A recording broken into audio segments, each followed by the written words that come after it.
ரீசெண்டா எடுத்த போட்டோ வேணும்.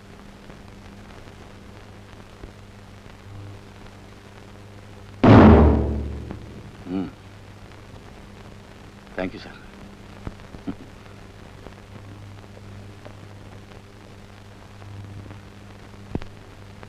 கிருஷ்ணா, இந்த கொலைக்கும் நம்ம ஆனந்துக்கும் ஏதாச்சும் சம்பந்தம் இருக்குன்னு நீ நினைக்கிறியா? சத்தியமா இருக்கவே இருக்காது.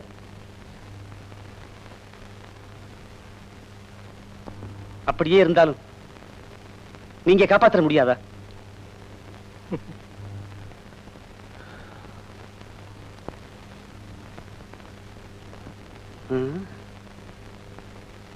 இந்த குழந்தை கொலை பண்ணி இருக்குமா?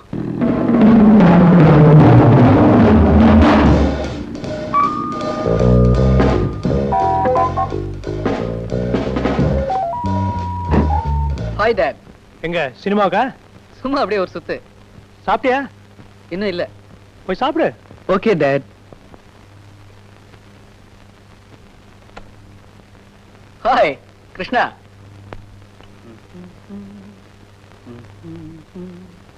சாப்பாடு ரெடியா? சாப்பாடு ரெடியா? என்னையா, என்னாச்சு உனக்கு? தம்பி, நீங்க ஏதாவது சிக்கல்ல மாட்டிக்கிட்டு இருக்கீங்களா? என்ன சொல்ற? வீட்டுக்கு இன்ஸ்பெக்டர் வந்தாரு. வந்து உங்க போட்டோ வாங்கிட்டு போயிருக்காரு.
பாப்பா, உன் பேர் என்னம்மா? டாலி. டாலி, இந்த போட்டோ யாருதுன்னு பார்த்து சொல்லு. டாலி, சார் கேக்குறாருல்ல, சரியா பார்த்து சொல்லுமா? டாலி, உனக்கு என்ன பிடிக்கும்? Cone ice cream. கரெக்டா சொன்னீங்கன்னா உனக்கு 4 கோன் ஐஸ் வாங்கி தருவேன். நிஜமா? நிஜமா வாங்கி தருவேன். சொல்லு.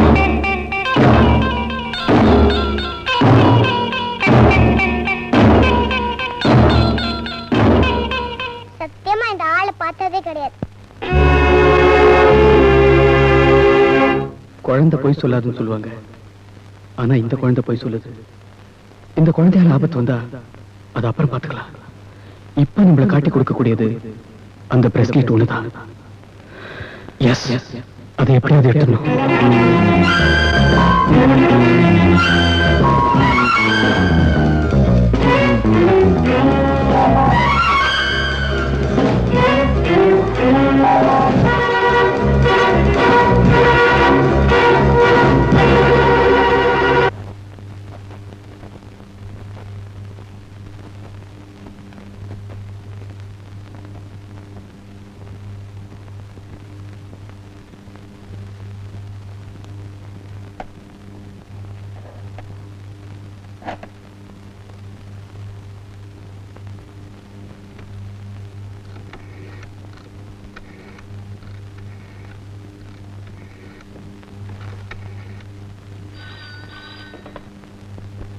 ஹலோ. ஹலோ, யாரு சிஸ்டரா? Yes doctor. ராதா எப்படி இருக்கா? இவ்வளவு நேரம் தூங்காம புலம்பிட்டு இருந்தா. வேற வழி இல்ல, தூக்க மாத்திரை கொடுத்து தூங்க வச்சிருக்கேன். பரவாயில்ல, ஏதாவது வேணும்னா போன் பண்ணு. Good night.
ஆனந்த்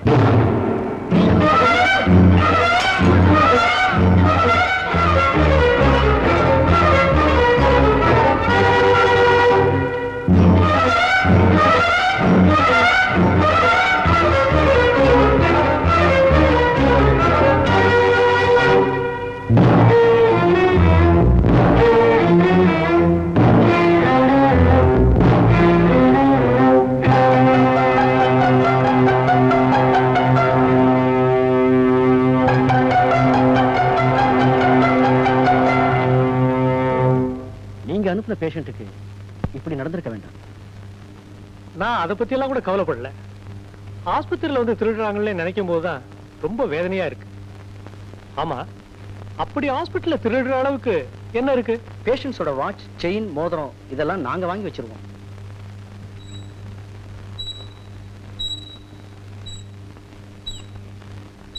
நான் ஐ டாக்டர். பேஷண்ட்டுக்கு தலையில அடிபட்டு இருக்கிறதால 2 ஸ்பெஷலிஸ்ட் வர சொல்லிருந்தேன். வந்து பார்த்துட்டு போயிருக்காங்க. மறுபடியும் ஈவினிங் வருவாங்க. என்ன சொன்னாங்க? ஒரு 8 மணி நேரத்துக்குள்ள நினைவு வந்துரும்னு சொன்னாங்க. அனந்த், இன்னி ஈவினிங் எனக்கு ஒரு மீட்டிங் இருக்கு. நீ வந்து இவரை கொஞ்சம் பாத்துக்க. ஓகே டாக்டர், போலீஸ் ரிப்போர்ட் கொடுத்திருக்கீங்கல்ல? Yes sir. திருடனை பத்தி ஏதாவது தகவல் தெரிஞ்சதா? திருட வந்தவனை உங்க ஃப்ரெண்டு தான் பார்த்திருக்காரு. அவன் தப்பிக்கிறதுக்காக தான் இவரை தாக்கி இருக்கிறான். இவருக்கு நினைவு வந்ததுக்கு அப்புறம் எல்லாம் தெரியும். We'll go. S.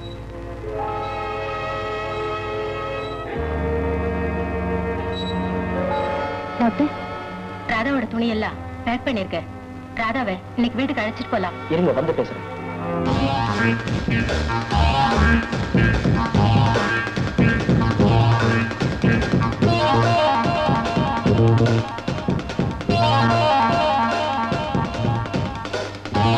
Thank you. See you. Radha, இனிமே நீங்க இருக்க கூடாது. டாக்டர் வீட்டுல தான் இருக்கணும். இல்ல சிஸ்டர், 2 காரணத்துக்காக நாங்க போறது இல்ல. ஒண்ணு, என்னால இனிமே சந்தோஷமாவே இருக்க முடியாது. 2வது, நான் ஒரு வீட்டுல இருந்தேன்னா இந்த உலகம் என்ன சொல்லும்? பார்வை இல்லாத உனக்கு இந்த உலகமே டாக்டர் தான். நீ சந்தோஷமா இருக்கணும்னு உஷா எவ்வளவு கஷ்டப்பட்டா. அவளுக்காகவாவது நீ போய்தான் தீரணும். ராதா, நீ வீட்டுக்கு வரல, இந்த சிஸ்டர் உன்னை தூக்கிட்டு வந்து என் வீட்டுல கொண்டு வந்து போட்டுருவா. நீ வர போறியா இல்ல தூக்கிட்டு வர சொல்லவா? வலது கால எடுத்து வச்சு வா. பாத்து பாத்து. பாரு ராதா, இதுதான் என் வீடு. இந்த வீட்டுல என்னென்ன எங்கெங்க இருக்குங்கிறத அப்புறம் சொல்றேன். இதுதான் சமையல். உனக்கு ஆபரேஷன் முடிஞ்சு கண் பார்வை வந்த உடனே நீ இங்கதான் சமைக்கணும். அது மட்டும் ரெங்கான்னு ஒரு சமையக்காரன் இங்க இருக்கான், அவன் தான் சமைப்பான். இதுதான் உன்னுடைய பெட்ரூம். பக்கத்துல டேபிள் இருக்கு. டேபிள் மேல இருக்கிற ஆஸ்ட்ரேல பீரோ சாவி இருக்கு. இந்த பீரோல உன்னுடைய பொருள்களை எல்லாம் வச்சுக்கலாம். செவுத்தோரமா சோஃபா இருக்கு. பக்கத்துல ஒரு டீப்பா. அது மேல ஃபிஷ் போல் இருக்கு. அதுல 2 அழகான மீனுங்க இருக்கு. உனக்கு இறஞ்சலா இருந்தா எடுத்துட சொல்றேன். வேண்டாம், எனக்கு மீன் வளர்க்கறதுலாம் ரொம்ப பிடிக்கும்.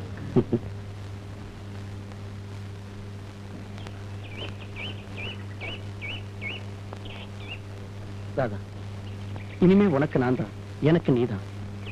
இதுதான் நம்ம வீடு, இதுதான் நம்ம உலகம்.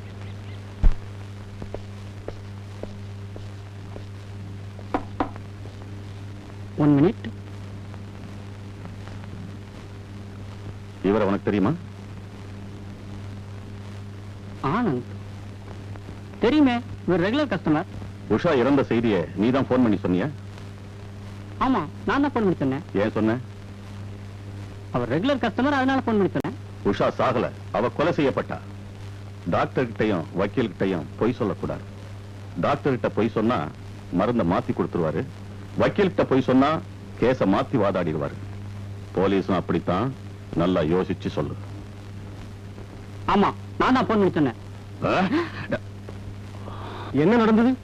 ஏதா இருந்தாலும் கை வைக்காம பேசுங்க. அராஜகம் பண்றதுக்கு சட்டம் இடம் கொடுக்காது. சட்டத்தை பத்தி எங்கிட்ட பேசுறீங்களா? 18 வயசு பொண்ணு அநியாயமா கொலை செய்யப்பட்டிருக்கா. உண்மை நிச்சயமா வரும்னு தெரிஞ்சாதான் போலீஸ் ஒருத்த மேல கை வைக்கும். உண்மையை சொல். நான் போன் பண்ணல, ஆனந்த் தான் 200 ரூபாய் கொடுத்து போய் சொல்ல சொன்னார்.